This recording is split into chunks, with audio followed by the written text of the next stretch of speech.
ಆ ಥರ ರಸಗುಲ್ಲ ಮಾಡೋಕೆ ನಾನಿಲ್ಲೇ ಒಂದು ಹಾಲು ನಾವು ಬಿಸಿ ಮಾಡ್ತೀವಿ ರೀ ಡೈಲಿ ಅದೇ ರೀತಿಯಾದಂಥ ಡಬ್ರಿ ತೊಗೊಂಡು ನಾನು. ಆಮೇಲೆ ನಾನಿಲ್ಲೇ 1 ಲೀಟ್ರ್ ಹಾಲಿನ ಪ್ಯಾಕೆಟ್ ತೊಗೊಂಡಿನಿ ರೀ. ಅರ್ಧ ಲೀಟ್ರದ್ದು ಮಾಡಿ 2 ದೊಡ್ಡ ಲಾರಿ ಇದೆ. ನಾವು ನಂದಿನಿ ಯೂಸ್ ಮಾಡ್ತೀವಿ. ನಮ್ಮ ಪಪ್ಪ ತೊಗೊಂಬರ್ತಾರೆ ಹಾಲು ಅದು ಅವ್ರು ಗ್ಯಾಸ್ ಸಿಗ್ತೈತೆ ಅದು ತೊಗೊಂಬರ್ತಾರೆ. ಹಾಗಾಗಿ ನಾನು ದೊಡ್ಡ 1 ಲೀಟ್ರದ್ದು ತೊಗೊಂಡೇನಿ ರೀ. ಇವಾಗ ಇದು ಹರಿದು ಇದ್ರೊಳಗೆ ಹಾಕ್ಕೊಳ್ಳೋಣ ರೀ ಹಾಲು.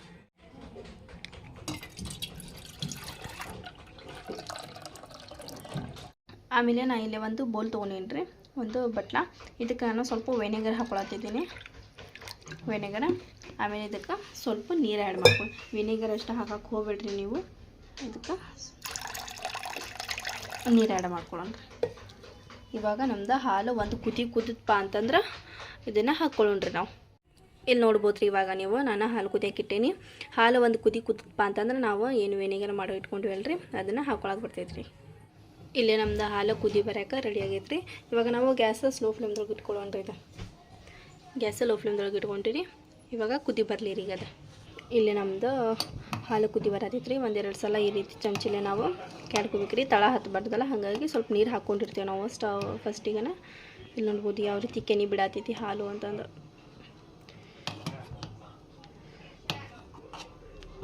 ಈ ರೀತಿ 1-2-3 ಸಲ ಕೈ ಆಡ್ಕೊಳ್ಳೋಣ ರೀ.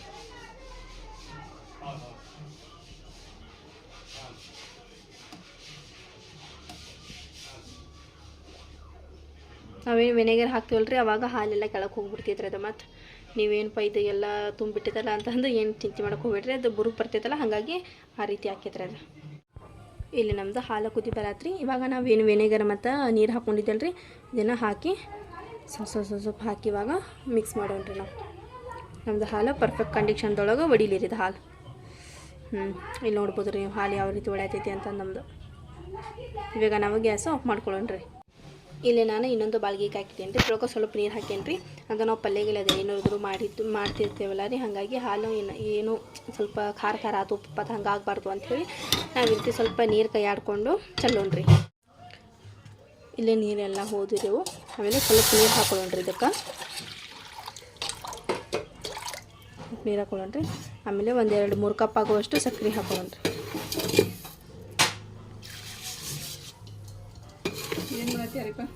ರಸಗುಲ್ಲ ಮಾಡಕತ್ತೆ. ನೋಡ್ರಿಪ್ಪ, ನಾನು ರೊಟ್ಟಿ ಮಾಡ್ತಾಯಿದ್ದೀರಿ. ರೊಟ್ಟಿ ಮಾಡಿ ಬರೋ ಮಟ್ಟ ಅಂತ ಹೇಳಿದ್ರೆ ರಸಗುಲ್ಲ ಮಾಡಕತ್ತಾಳ್ರಿ. ಸ್ವಲ್ಪ ನೀರು ಹಾಕಿ ಇವಾಗ ಕುದಿಯಾಗಿ ಬಿಡೋಣ್ರಿ ಅದು. ಇವಾಗ ಇಲ್ಲೇ ನಾನು ಕೆಳಗೆ ಒಂದು ಡಬ್ಬಿ ತೊಗೊಂಡೇನಿ ರೀ. ಇಲ್ಲಿ ಒಂದು ಬಿಳೆ ಕಾಟನ್ ಅರಬಿನ ನಾನು ಮುಚ್ಚಿ ಇವಾಗ ನಮ್ಮದು ನಾವೇನಿದ ಹಾಲು ಹೊಡ್ಕೊಂಡಿದ್ದಲ್ರಿ ಇದನ್ನು ಇದ್ರೊಳಗೆ ನೂರಿಯಾಗಿ ಹಿಂಡ್ಕೊಂಡು ಇಟ್ಕೊಳ್ಳೋಣ್ರಿ. ಇಲ್ಲೇ ನಾನು ಎಲ್ಲ ಹಾಕ್ಕೊಂಡೆ ರೀ. 1-2 ನೀರನ್ನು ಇದ್ರ ಮೇಲೆ ಹಾಕ್ಕೊಳ್ಳೋಣ್ರಿ. ಹಾಕಿ ಹುಳಿ ಎಲ್ಲ ಹೋಗ್ಬೇಕ್ರಿ. ಆ ರೀತಿ ಇವಾಗ ನೂರಿಯಾಗಿ ಹಿಂಡ್ಕೊಳ್ಳೋಣ್ರಿ. ಇಲ್ಲೇ ನಮ್ಮದು ಸಕ್ಕರೆ ಪಾನಕ ನಾವು 1-2 ನಿಮಿಷ ಈ ರೀತಿ ಕೆರಡ್ಕೊಳ್ಳೋಣ್ರಿ. ಸಕ್ಕರೆ ಎಲ್ಲ ಕರಗಬೇಕ್ರಿ. ಅದ ನಾನು ಲೋ ಫ್ಲೇಮ್ದೊಳಗೆ ಇಟ್ಟೇನಿ ರೀ ಗ್ಯಾಸ್. ಕುದಿ ಬರೋವರೆಗೂ ಬಿಡೋಣ್ರಿ. ಈಗ ಇಲ್ಲೇ ನಮ್ಮದು ಕೆನೆ ಎಲ್ಲ ಪರ್ಫೆಕ್ಟ್ ಕಂಡೀಷನ್ದೊಳಗೆ ಬಂದಿತ್ತು. ಇವಾಗ ನೋಡ್ಬೋದು ನೀವಿಲ್ಲೇ ಯಾವ ರೀತಿ ಪರ್ಫೆಕ್ಟಾಗಿ ಬಂದಿತ್ತಪ್ಪ ಅಂತಂದು. ಇವಾಗ ನಾವು ಒಂದು ಪ್ಲೇಟಿಗೆ ಸರ್ವ್ ಮಾಡ್ಕೊಳ್ಳೋಣ್ರಿ. ಇದು ಈ ರೀತಿ ವಾವ್, ನೋಡ್ಬೋದು ಇಲ್ಲಿ ಕೆನೆ ಯಾವ ರೀತಿ ಮಸ್ತಾಗಿ ಬಂದೈತೆ ಅಂತಂದು. ಇಲ್ಲೇ ನಮ್ಮ ಕೆನೆದೊಳಗೆ ಒಂದು ಸ್ವಲ್ಪನೂ ನೀರಿಲ್ಲ ರೀ. ನೀವು ನೋಡ್ಬೋದು ಇಲ್ಲೇ ಯಾವ ರೀತಿ ಬಂದಿತ್ತಪ್ಪ ಅಂತಂದು. ನೋಡಿರಿ, 1 ಲೀಟ್ರ್ ಹಾಲು ತೊಗೊಂಡ್ರೆ ನಾವು ಇಷ್ಟು ಬಂದಿತ್ತು ನಮ್ಮ ಕೆನೆ. ಇವಾಗ ನಾವೇನು ಮಾಡಪ್ಪ ಅಂತಂದ್ರೆ ಚೆನ್ನಾಗಿ ಇದನ್ನು ಮಿತ್ಕೊಳ್ಳೋಣ್ರಿ. ಇಲ್ಲಿ ನಿಂತ್ರ ರೀ ಹತ್ತೇಲಿ ನಿಂತ್ರ ಈ ರೀತಿ ಮಿತ್ಕೊಳ್ಳೋಣ್ರಿ ನಾವು, ಮೆತ್ತಗೆ ಹಿಟ್ಟಾಗೋವರೆಗೂ ಚರ ಅಂಥೇಳಿ. ಇಲ್ಲೇ ನೋಡ್ಬೋದು ರೀ ನೀವು, ನಾನು ಚರ ಅಂಥೇಳಿ ನಾದ್ಕೊಂಡೆ. ಯಾವ ರೀತಿ ನಾದ್ಕೋಬೇಕಪ್ಪ ಅಂತಂದ್ರೆ ನಾವು ಉಂಡೆ ಮಾಡಿದ ಕೂಡಲೇ ಕೈಯಾಗ ಗುದ್ರ ಬದ್ರ ಆಗ್ಬಾರ್ದ್ರಿ. ಅದು ಈ ರೀತಿ ಪರ್ಫೆಕ್ಟ್ ಕಂಡೀಷನ್ದೊಳಗೆ ಒಂದು ಲಡ್ಡು ಗತೆ ಇರಬೇಕ್ರಿ ಅದು. ಇಲ್ಲಿ ನೋಡತ್ತಿರಲ್ಲ ರೀ ನೀವು ನಮ್ಮದು ಯಾವ ರೀತಿ ಲಡ್ಡು ಹಾಕಿ ಕುಂದ್ರತಾವ ಅಂತಂದು ಈ ರೀತಿ ಆಗ್ಬೇಕ್ರಿ. ಅದು ಅಲ್ಲಿವರೆಗೂ ನಾವು ಚರ ಅಂಥೇಳಿ ನಾದ್ಕೊಂಡಿರಿ. ಆಮೇಲೆ ಇದ್ರೊಳಗೆ ಸ್ವಲ್ಪ ನಾವು ಕಾರ್ನ್ಫ್ಲವರ್ ಹಾಕ್ಕೊಳ್ಳೋಣ್ರಿ. ಕಾರ್ನ್ಫ್ಲವರ್ ಹಾಕೊಳ್ಳಿದ್ರೆ ನಾವು ನೀರದೊಳಗೆ ಪಾನಕದೊಳಗೆ ಏನು ರಸಗುಲ್ಲ ಹಾಕ್ತೀವಿ ಆವಾಗ ರಸಗುಲ್ಲ ಒಡೆಯಂಗಿಲ್ಲ ರೀ. ಹಾಗಾಗಿ ಸ್ವಲ್ಪ ಕಾರ್ನ್ಫ್ಲವರ್ ಹಿಟ್ಟು ಹಾಕ್ಕೊಳ್ಳೋಣ್ರಿ. ಹಾಕಿ ಇವಾಗ ಮತ್ತೊಂದು ಸಲ ಚರ ಅಂಥೇಳಿ ನಾದ್ಕೊಳ್ಳೋಣ್ರಿ. ಇಲ್ಲಿ ನಮ್ಮದು ಹಿಟ್ಟು ಚೆನ್ನಾಗಿ ನಾನು ಮಿಕ್ಸ್ ಮಾಡಿದ್ದೀನಿ. ಮಿಕ್ಸ್ ಮಾಡಿ ಇವಾಗ ಒಂದು ಸ್ವಲ್ಪ ಇಷ್ಟು ತೊಗೊಂಡು ಉಂಡೆ ಮಾಡ್ಕೊಂಡು ಇಟ್ಕೊಂಬಿಡೋಣ್ರಿ ಎಲ್ಲ. ಇಲ್ಲೇ ನಾನು ರಸಗುಲ್ಲದ ಉಂಡೆ ರೆಡಿ ಮಾಡ್ಕೊಂಡೆ ರೀ. ಇಲ್ಲೇ ನಮ್ಮದು ಪಾನಕನೂ ರೆಡಿ ಆಗೈತಿ. ಇವಾಗ ಇದ್ರೊಳಗೆ ಕರ್ಕೊಂಬಿಡೋಣ್ರಿ ಇದು. ಇವಾಗ ನಾವು ಒಂದೊಂದೊಂದು ಹಾಕ್ಕೊಳ್ಳೋಣ್ರಿ.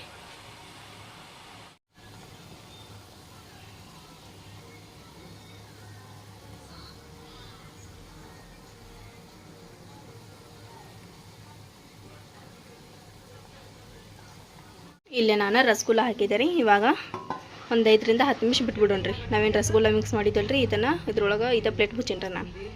ಇವಾಗ ನಾವು ಪ್ಲೇಟ್ ಸರಿಸಿ ಸ್ವಲ್ಪ ನೋಡೋಣ್ರಿ. ಅವಿಲ್ಲಿ ನೋಡ್ಬೋದು ರೀ ನೀವು ಯಾವ ರೀತಿ ನಮ್ದು ರಸಗುಲ್ಲ ಉಬ್ಬಿ ಬಂದಾವು ಅಂತಂದು. ನಾವು ಇದನ್ನು ಈಗ ತಗೊಳ್ಬೇಡ್ರಿ, ಇನ್ನೊಂದು 2 ರಿಂದ 3 ತಾಸು ಬಿಡೋಣ್ರಿ. ಇವಾಗ ಸ್ವಲ್ಪ ಈ ರೀತಿ ಮಾಡ್ಕೊಂಡ್ರಿ. ಈ ರೀತಿ ನೀವು ಈ ರೀತಿ ಮಾಡ್ಕೊಬೇಡ್ರಿ, ಅಂದ್ರೆ ಒಡೆದು ಬಿಡ್ತಾವೆ ಈ ರೀತಿ ಮಾಡ್ಕೊಂಡ್ರೆ. ಅದು ಹಾಗಾಗಿ ಚಮಚದ ಉಲ್ಟಾ ಪಾಗ್ಲಿಂತ್ರ ಈ ರೀತಿ ಮಾಡ್ಕೋಬೇಕು.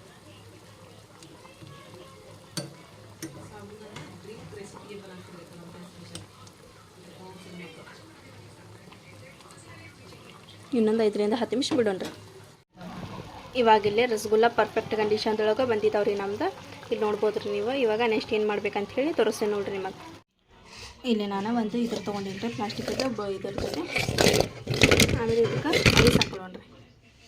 ನಿಮ್ಮ ಕಡೆ ಪುಡಿ ಐಸ್ ಇದ್ರೆ ಅದು ಹಾಕೋರಿ, ನನ್ನ ಕಡೆ ಇದೈತೆ, ನಾನು ಇದು ಹಾಕೊಳತ್ತೀನಿ. ಇದಕ್ಕೆ ಸ್ವಲ್ಪ ನೀರು ಹಾಕೊಳ್ಳೋಣ.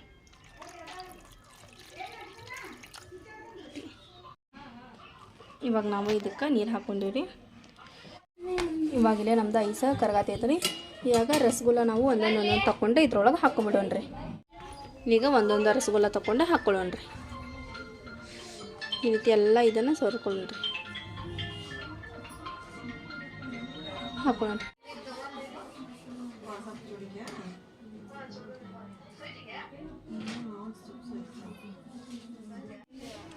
ಇಲ್ಲಿ ನಾನು ರಸಗುಲ್ಲ ಎಲ್ಲ ಇದ್ರೊಳಗೆ ಹಾಕೇನಿ ರೀ. ಇದ್ರೊಳಗೆ ಎದಕ್ಕೆ ಹಾಕೇನಪ್ಪ ಅಂತಂದ್ರೆ ನಾನು ನಮ್ಗೆ ರಸಗುಲ್ಲ ಸ್ಪಾಂಜಿ ಆಗಿ ಆಮೇಲೆ ಭರಿತವಾಗಿ ರಸಗುಲ್ಲ ಬೇಕಪ್ಪ ಅಂತಂದ್ರೆ ನಾವು ಇದ್ರೊಳಗೆ ಒಂದು 2 ರಿಂದ 3 ತಾಸು ಇದನ್ನು ಫ್ರಿಜ್ದೊಳಗೆ ಇಟ್ಟುಬಿಡ್ಬೇಕು ರೀ. ಅಲ್ಲಿವರೆಗೂ ನಮ್ದು ಇದು ಸಕ್ಕರೆ ಪಾನಕನೂ ತಣ್ಣಗಾಗ್ಬಿಡ್ತೈತಿ. ಇದ್ರದ್ದು ಮುಚ್ಚಿ ನಾವು ಇವಾಗ ಫ್ರಿಜ್ದೊಳಗೆ ಇಟ್ಬಿಡೋಣ್ರಿ. ಇಲ್ಲಿ ನೋಡಿರಿ, ಇವಾಗ ನಾನು ಒಂದು 2 ರಿಂದ 3 ತಾಸು ಫ್ರಿಜ್ದೊಳಗೆ ಇಟ್ಟಿದ್ದೆ. ಫ್ರಿಜ್ದೊಳಗೆ ಇಟ್ಟಿದ್ದಲ್ರಿ, ಹಾಗಾಗಿ ಸ್ವಲ್ಪ ಗಟ್ಟಿ ಆಗಿದಾವೆ ಇವು, ನೋಡ್ಬೋದು ನೀವು. ಇವಾಗ ಏನು ಮಾಡೋಣ ಅಂತಂದ್ರೆ ಒಂದು ಪ್ಲೇಟ್ದೊಳಗೆ ಸರ್ವ್ ಮಾಡ್ಕೊಳ್ಳೋಣ್ರಿ. ಇದು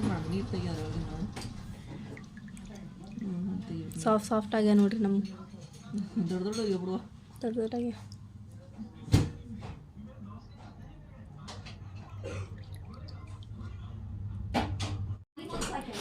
ಇಲ್ಲೇ ನಮ್ದು ನಾನು ರಸಗುಲ್ಲ ಎಲ್ಲ ತೊಗೊಂಡೆ ರೀ.